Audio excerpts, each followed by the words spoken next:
Assalamualaikum warahmatullahi wabarakatuh. Selamat siang, perkenalkan saya Revi Abdul Zulkarnain, mahasiswa Prodi Diploma 4 Pertanahan, Sekolah Tinggi Pertanahan Nasional.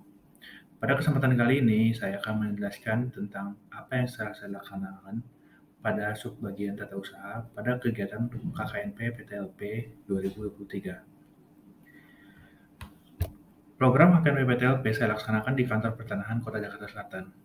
Dan untuk khususnya di presentasi ini akan menjelaskan pada bagian sub-bagian tata usaha. Terdapat 6 bagian dalam presentasi ini. Yang pertama, tugas dan fungsi tata usaha Kantor Pertanahan Kota Administrasi Jakarta Selatan. Yang kedua, implementasi tugas dan fungsi tata usaha. Yang ketiga, pengalaman praktik di tata usaha Kantor Pertanahan.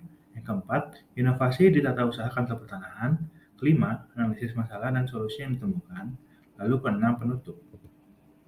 Pertama, tugas dan fungsi sub-bagian tata usaha. Ketatausahaan pada Kantor Pertanahan Kota Jakarta Selatan memiliki tugas dalam melakukan pemberian dukungan administrasi kepada seluruh unit organisasi yang ada, di mana kegiatan tersebut didasari oleh Permen ATR atau Kepala BPN Nomor 17 Pasal 22 Tahun 2020. Subbagian tata usaha terdiri atas kelompok jabatan fungsional.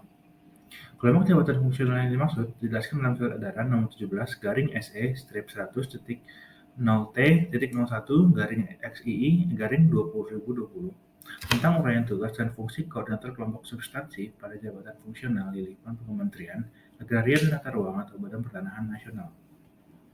Terdapat 3 kelompok jabatan fungsional pada subbagian tata usaha di Kantor Pertanahan. Yang pertama adalah kelompok substansi perencanaan, evaluasi dan pelaporan. Yang kedua, kelompok substansi umum dan kepegawaian. Lalu yang ketiga, kelompok substansi keuangan dan barang milik negara atau BUMN. Kemudian tugas yang dilaksanakan pada kelompok substansi perencanaan, evaluasi dan pelaporan adalah: pertama, merencanakan kegiatan yang akan dilakukan. Kedua, menyusun rencana anggaran yang akan dilaksanakan. Ketiga, pemantauan, evaluasi, dan pelaporan program strategis pertanahan. Lalu, beranjak pada kelompok substansi umum dan kepegawaian, terdapat 3 tugas, yakni membuat dan melakukan surat menyurat. Kedua, pelayanan loket. Yang ketiga, pelaksanaan urusan organisasi ketalaksanaan, analisis jabatan, dan pengelolaan urusan kepegawaian. Lalu yang terakhir adalah kelompok substansi keuangan dan barang milik negara atau BUMN. Terdapat 3 tugas, yakni 1. Pengelolaan keuangan dan administrasi barang milik negara. Yang kedua, membuat laporan keuangan. Lalu yang ketiga, inventarisasi BUMN atau barang milik negara. Kemudian beranjak kepada pengalaman PTLP atau usaha yang saya laksanakan di Kantor Pertanahan Kota Administrasi Jakarta Selatan. Terdapat 4 kegiatan yang saya lakukan. Yang pertama adalah inventarisasi BUMN yang berguna untuk menginventaris seluruh barang milik negara yang ada pada Kantor Pertanahan Kota Administrasi Jakarta Selatan, meliputi seluruh alat ukur yang ada. Kemudian membuat nota dinas melalui aplikasi yang dimiliki oleh Kementerian ATR BPN. Lalu yang ketiga, inventarisasi daftar roya musnah. Inventarisasi ini didasari oleh arahan dari ANRI atau Arsip Negara Republik Indonesia yang bersurat kepada Kanwil, dan Kanwil lalu menginstruksikan kepada Kantah agar dapat menginventarisasi roya yang kemudian akan dimusnahkan. Lalu terakhir adalah pembuatan surat keputusan. Lalu inovasi yang saya berikan di Kantor Pertanahan Kota Administrasi Jakarta Selatan adalah pembuatan informasi pelayanan pertanahan digital. Hal ini merupakan suatu proyek yang Taruna lakukan selama masa pelaksanaan KKNP PTLP. Pembuatan proyek atas dasar saran dari Korsub Umum dan Kepegawaian yang dilihat belakangi karena minimnya informasi edukatif pada laman media sosial Kanta Jaksel.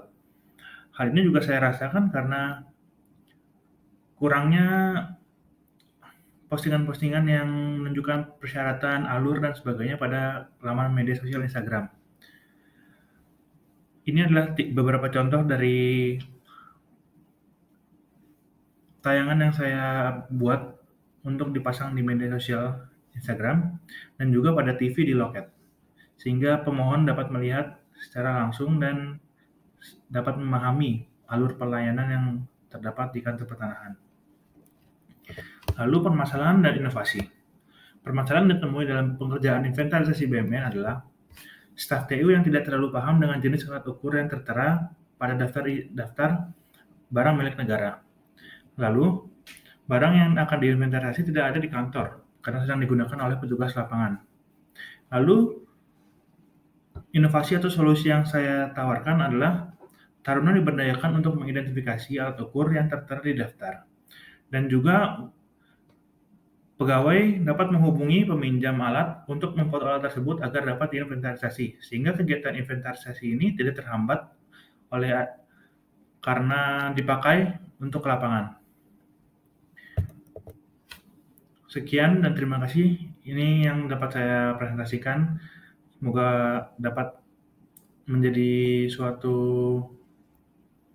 pembelajaran dan semoga saran dan kritik dapat saya terima. Terima kasih. Assalamualaikum warahmatullahi wabarakatuh.